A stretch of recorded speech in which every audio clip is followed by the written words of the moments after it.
Thomas's arrival.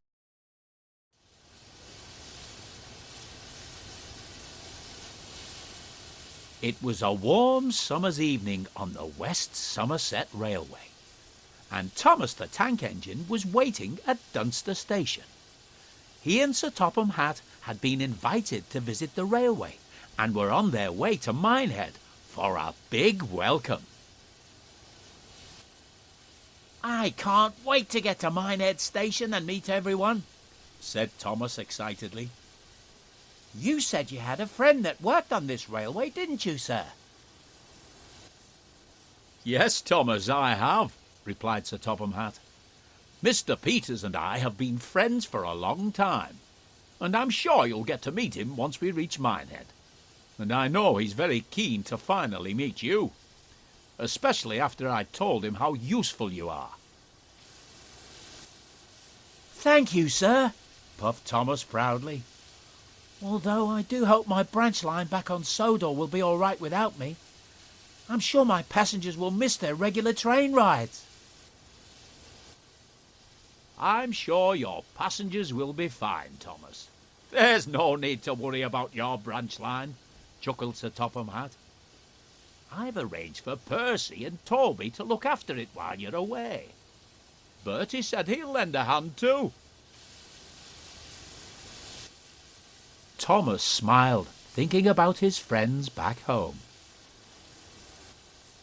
"Right then," he continued, "let's get going. We don't want to keep everyone waiting." And with that, Sir Topham Hatt walked down the platform and climbed aboard Annie. "Yes, sir," peeped Thomas. "Minehead, here we come."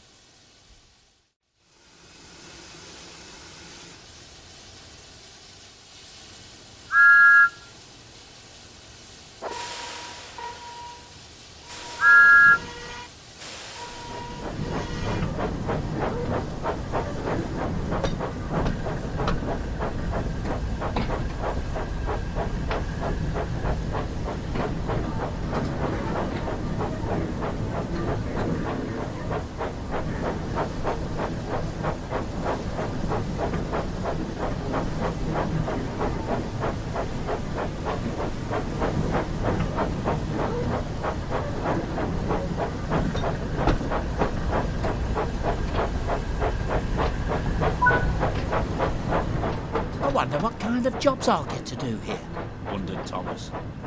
"I do hope we get there soon. I can't wait to get started."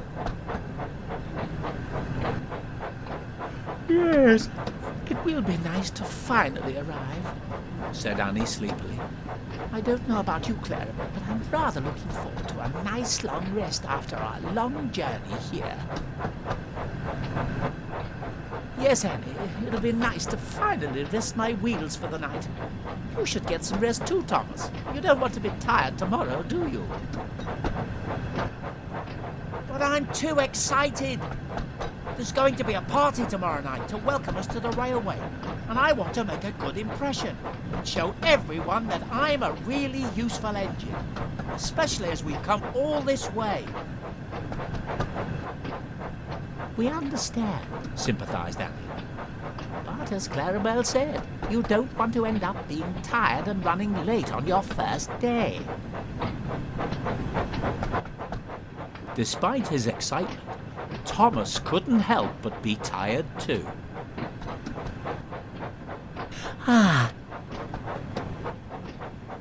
"It sounds like we're not the only ones who need to rest their wheels," laughed Clarabel.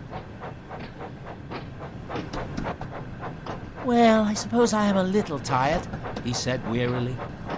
"And a good night's rest would be nice before we start work in the morning." The three friends continued their journey towards Minehead, and it wasn't long before they were nearing the station.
As Thomas's train pulled into the station, he looked around and noticed a smartly dressed man standing on the platform. He wondered if this was Sir Topham Hatt's friend, when the man stepped forward and introduced himself. "Hello, and welcome to the West Somerset Railway. You must be Thomas, the famous tank engine I've heard all about. It's great to finally meet you.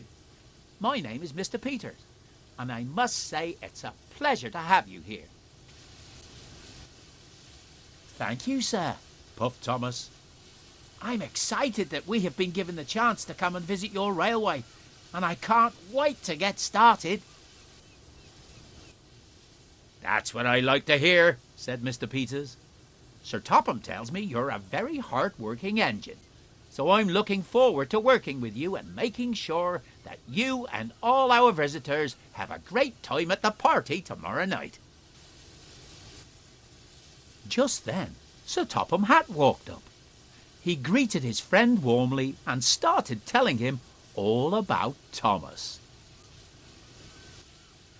"Thomas is one of the most useful engines I know, and I'm sure he'll prove to be a credit to your railway."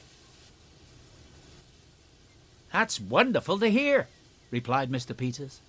"I'm sure that Thomas and I will get on splendidly." Mr. Peters smiled and turned to the crowd of passengers. "Ladies and gentlemen, I would like you all to give a warm welcome to our visitors from the island of Sodor, Sir Topham Hatt, Thomas, and his loyal coaches Annie and Clarabelle." Everyone clapped and cheered, and Thomas looked on, feeling very proud.